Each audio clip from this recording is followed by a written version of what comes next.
The sound of shouting invaded my earliest memories. Dad's thunderous voice would echo through our small house in Boston, making even the picture frames rattle against the walls. Mom tried to shield me and my baby sister Lillian by keeping her voice down, but sometimes, she had no choice but to fight back. I was 7 then, old enough to feel the tension crackling in the air, while Lillian was only 2, blissfully oblivious to our crumbling family. One morning, I watched Mom gently brush Lillian's hair, singing a soft lullaby with tears in her eyes. Something in her expression made my chest tighten. That was the last time I saw her do that. Later that day, the shouting reached a terrifying crescendo. I huddled in my bedroom, clutching my stuffed rabbit, trying to block out the chaos. "You're suffocating me, Robert." Mom's voice cracked with desperation. "You monitor my phone calls, question every friend I have, control every penny I spend. I can't breathe in this house anymore." The divorce happened with brutal speed. One day, Mom was just gone. Dad gathered us in the living room, his face a mask of practiced grief as he delivered the crushing blow. "Your mother abandoned us," he announced, his voice dripping with calculated sympathy. "She chose alcohol and other men over her own daughters." He pulled us into a tight hug, but his hands felt like shackles. "But don't worry. Daddy will always be here for you." I was old enough to feel devastated, yet young enough to swallow his lies without question. The puzzle pieces didn't fit. The loving mom who sang to us couldn't be the monster in Dad's stories, but I had no way to connect the dots. Within months, Dad brought Sarah home. She was younger than Mom, with perfectly styled hair and a smile that never quite reached her eyes. She lavished attention on Lillian, who immediately took to her, calling her mommy within weeks. But something in me resisted. Each time Sarah tried to hug me or style my hair like Mom used to, I'd recoil as if burned. "Chloe," Dad would reprimand, his voice dropping to that dangerous tone I'd come to fear, "Sarah is trying her best. You need to be more grateful." The unspoken threat hung in the air. In this house, defiance had consequences. But gratitude was impossible when my heart ached with questions. Where was my real mom? Why didn't she call? Why didn't she fight for us? These thoughts haunted me through sleepless nights, but I buried them deep, learning early that in my father's house, certain questions were forbidden. Sarah showered Lillian with expensive dresses and dance lessons, creating the perfect mini version of herself. I was nominally included in these outings, but after several cutting remarks about my difficult attitude, I stopped accepting. Instead, I retreated into books and numbers, spending hours studying in my room. I discovered that numbers never lied, unlike people, and slowly developed a knack for spotting patterns and inconsistencies that others missed. Years passed with Lillian becoming increasingly Sarah's daughter, while I remained stubbornly on the outside, watching their perfect family tableau with analytical eyes. But behind my quiet facade, I was executing a careful plan. I studied relentlessly, knowing education would be my escape route from the suffocating control of my father's house. While Lillian was being groomed as the perfect society daughter, I was plotting my liberation through college applications and scholarship essays. Finally, at 18, freedom arrived with an acceptance letter and full scholarship. College felt like breaking the surface after years of drowning. My dorm room was tiny but gloriously mine, no Sarah monitoring my movements, no Dad dictating my choices, no constant reminders that I was the family disappointment. I still returned during breaks, attempting to maintain some connection with Lillian. During one visit in my final year, I found her in her bedroom, a pink and white princess fantasy that reflected Sarah's obsession with appearances rather than my sister's actual personality. "What are your post-graduation plans?"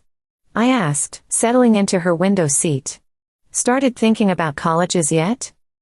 Lillian sprawled across her canopy bed, perfectly manicured nails tapping away at her phone screen, barely acknowledging my presence.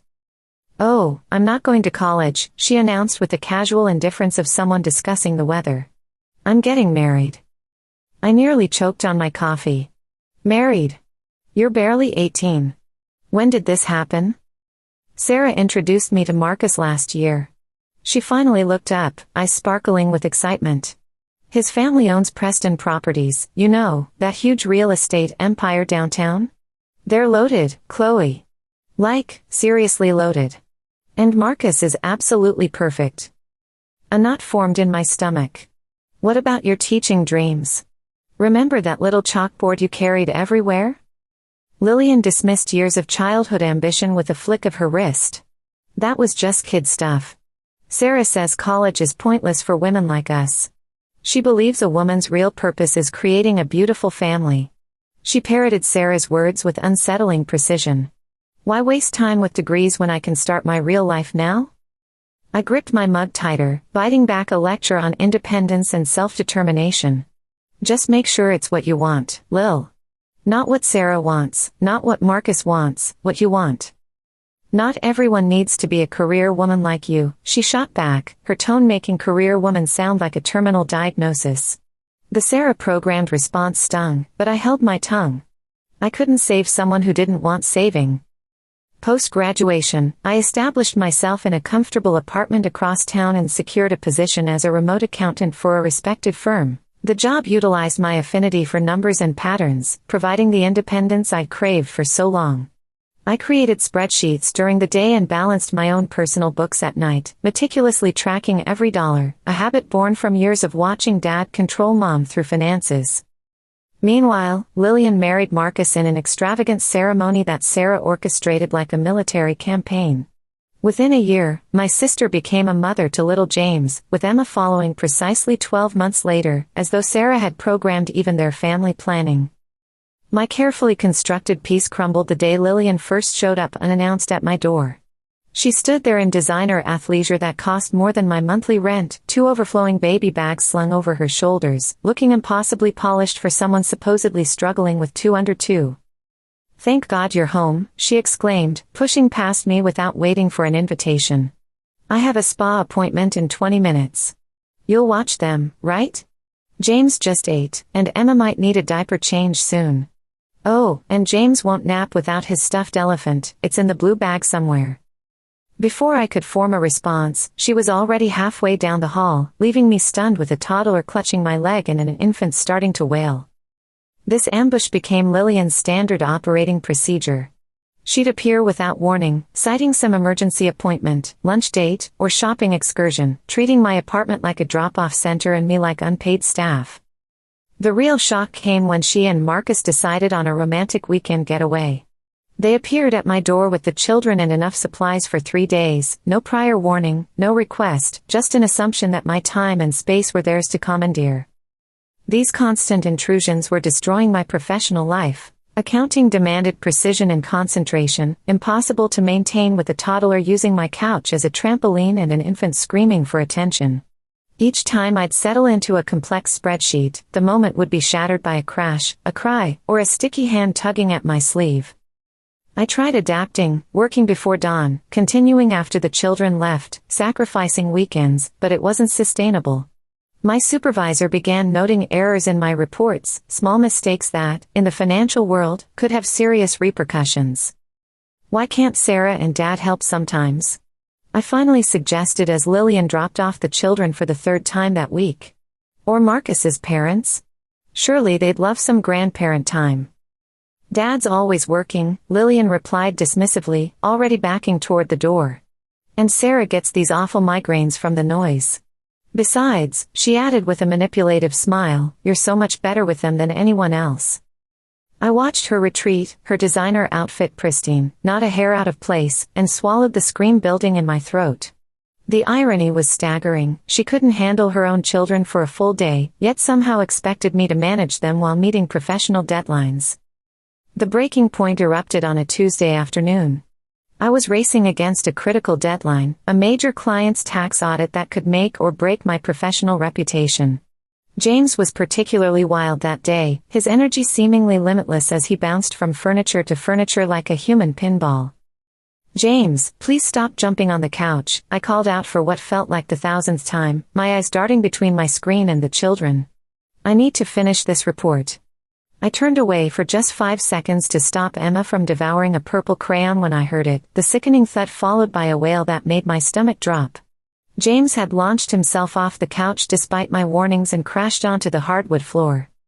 He seemed okay initially, no blood, all limbs moving properly, but by the time Lillian sauntered in 3 hours later, an angry purple bruise had blossomed across his shin like a violent storm cloud.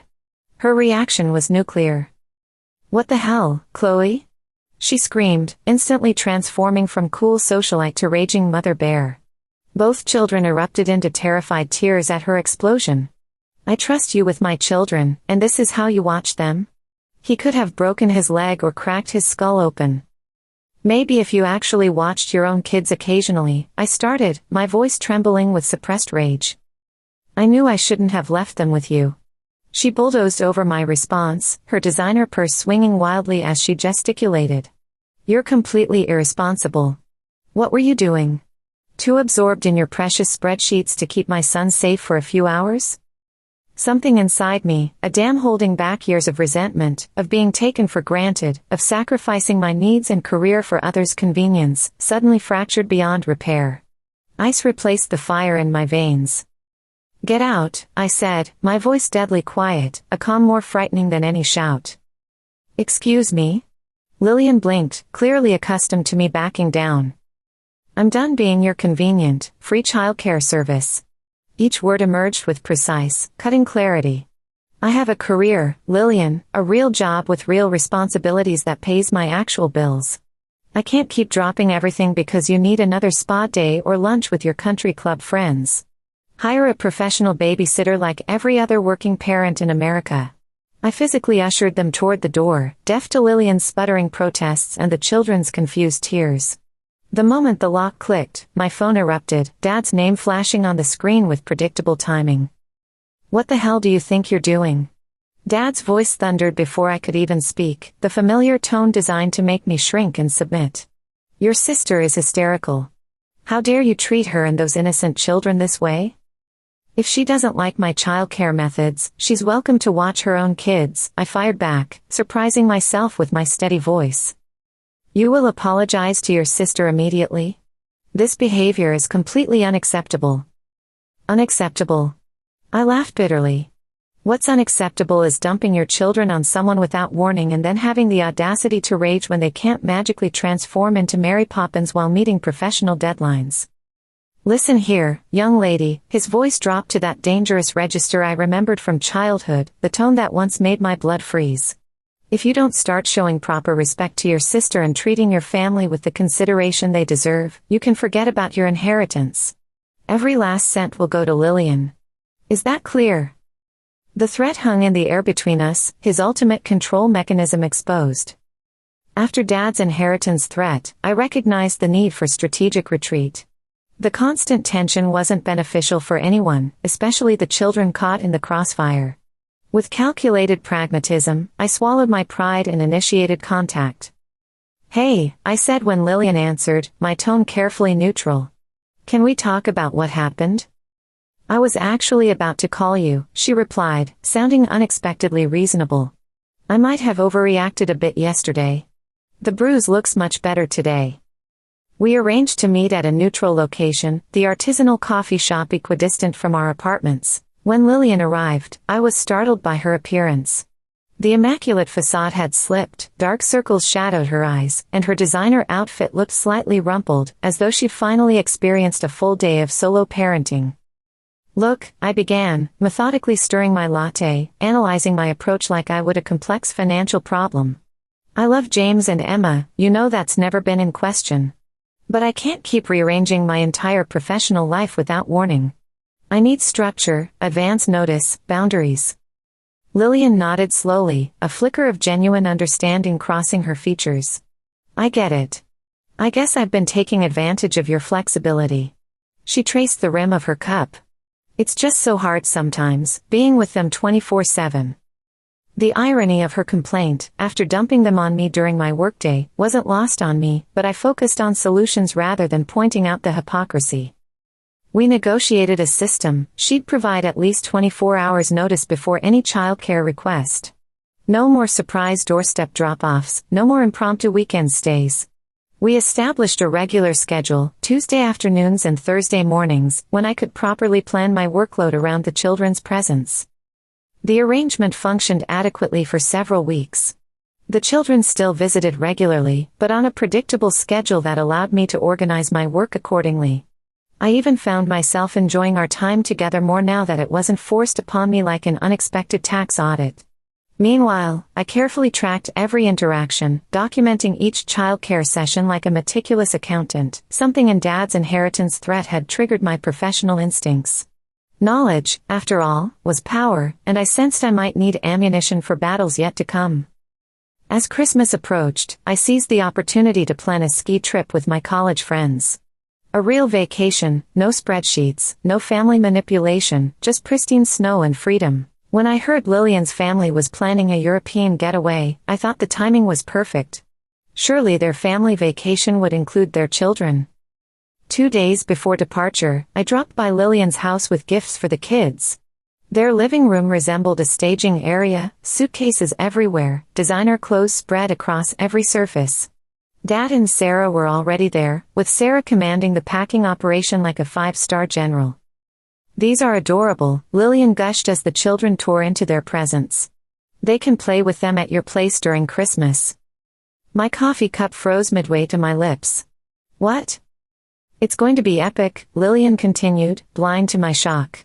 "Marcus's fraternity brothers are joining us in Paris, then we're hitting Switzerland's exclusive slopes. Adults only, just like our pre-kid days." "I'm leaving for a ski trip tonight," I said deliberately. "With my friends. I've had these plans for months." The temperature in the room plummeted. Dad's face darkened to that familiar danger red I'd known since childhood.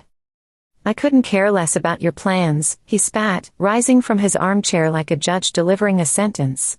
"When will you grow up and accept that family comes first? Your sister's children are your responsibility." "My responsibility?" I echoed, incredulous.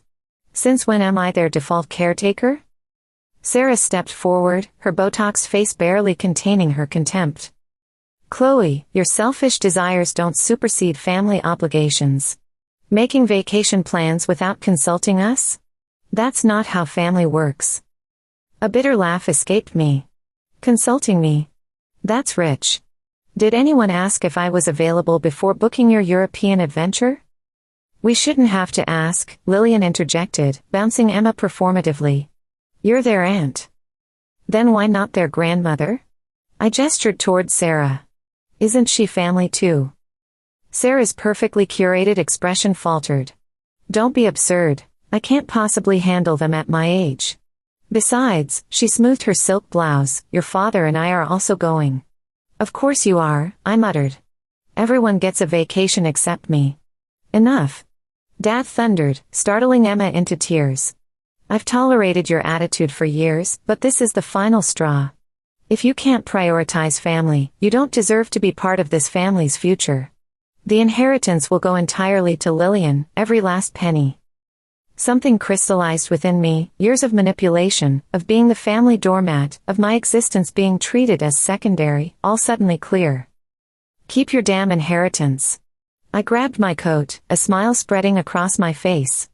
"I'm done being threatened and manipulated. You can all go straight to hell." The door slammed behind me with magnificent finality.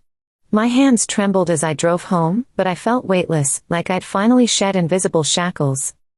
I threw myself into packing and met my friends, switching off my phone as we ascended into the mountains.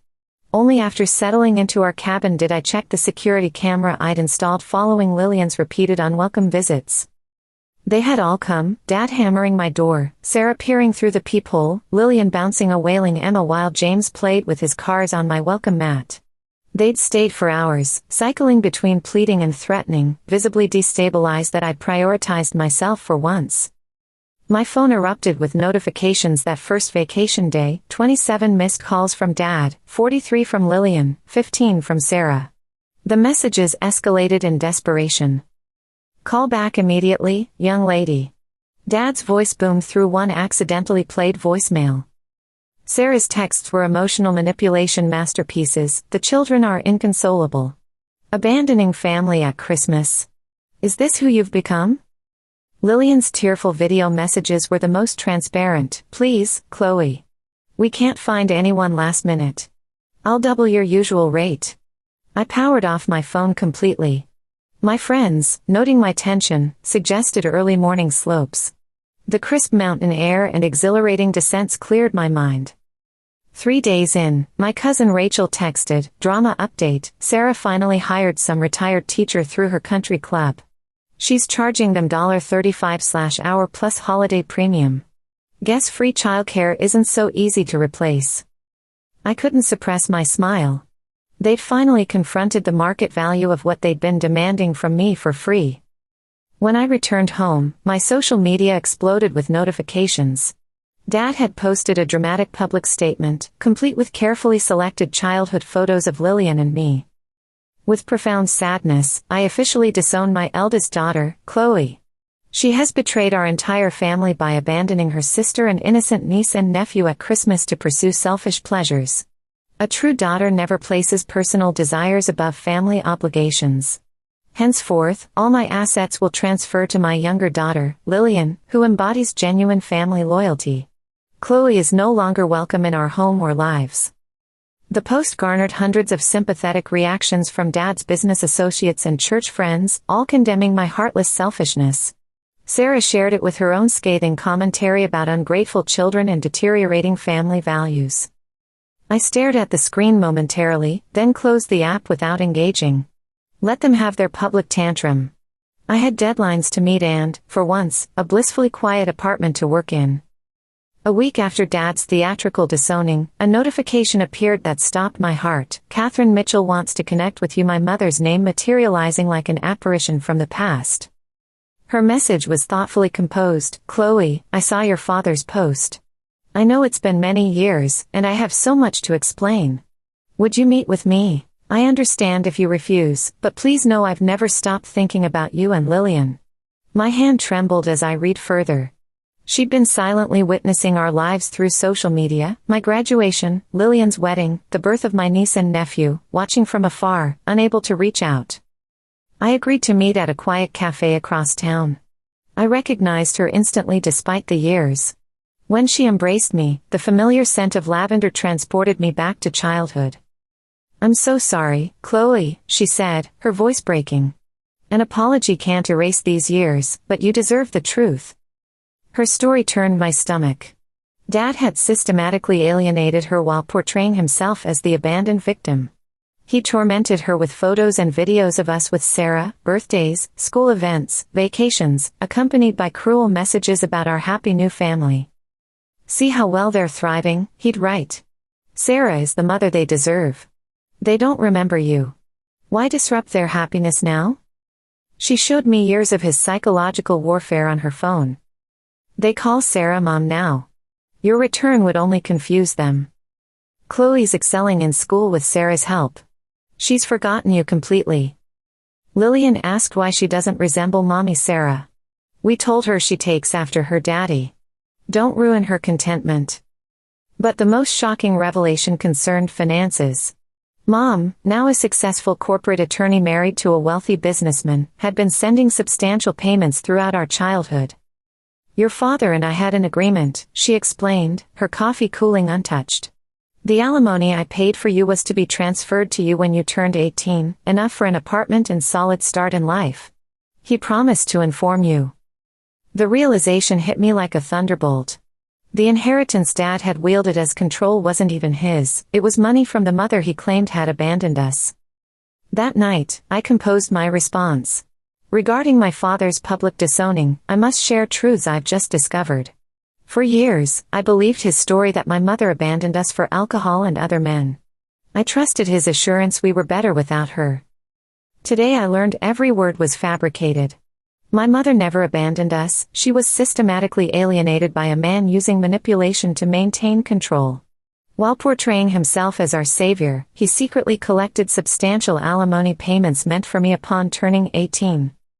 He weaponized this money for years, threatening to withhold his inheritance unless I complied with his demands. He sent my mother photos of us with our stepmother, claiming we were happier without her, had forgotten her, and called another woman Mom. He convinced her that contact would harm us psychologically, while she watched us grow from afar, sending money she believed would secure my future. "Keep your blood money, I want nothing built on such cruelty. I reject anything from a man who would separate children from their mother for his own gain." To those commenting about family loyalty, you never knew the complete story. Responses flooded in immediately. Long silent relatives expressed outrage. Family friends shared similar experiences with dad's controlling behavior. Business associates quietly distanced themselves. Dad's message arrived near midnight. "Chloe, you've misunderstood everything. I was protecting you girls. If you'd let me explain." I blocked him mid-sentence. Sarah called next, then Lillian. I blocked them both. Cutting off my sister hurt, but watching her become our father's mirror image, entitled, manipulative, and self-righteous, hurt more. She'd learned his lessons too well. Mom purchased an apartment for me in her upscale neighborhood, brushing aside my protests. "This money was always meant for you," she said firmly. "Your father just intercepted it." 6 months later, our weekly dinners have become sacred ritual. Over home-cooked meals, she fills the gaps in my childhood memories, her corporate lawyer precision helping reconstruct my fragmented past. We pour through albums containing photos I never knew existed, Mom cradling me as an infant, steadying my first steps, reading bedtime stories to Lillian and me. "Any thoughts about reconnecting with Lillian?" Mom asked recently, carefully neutral. I considered my sister, how completely Dad had molded her into his mini-me. "Perhaps someday," I replied. "If she ever breaks free from his programming. But I'm not counting on it. For now, I'm focused on reclaiming my stolen relationship with my mother. I'm discovering that authentic family has nothing to do with obligation, control, or manipulation. It's built on respect, honesty, and unconditional support. These qualities were alien in my father's household but flourish daily in my mother's presence. Occasionally I still receive messages from Dad's proxy army, church friends, business associates, distant relatives insisting I should forgive and forget for the family's sake. I delete each one without reading beyond the first line. I've wasted enough years bending to others' expectations. The inheritance I truly needed wasn't money. It was freedom, and I finally claimed it.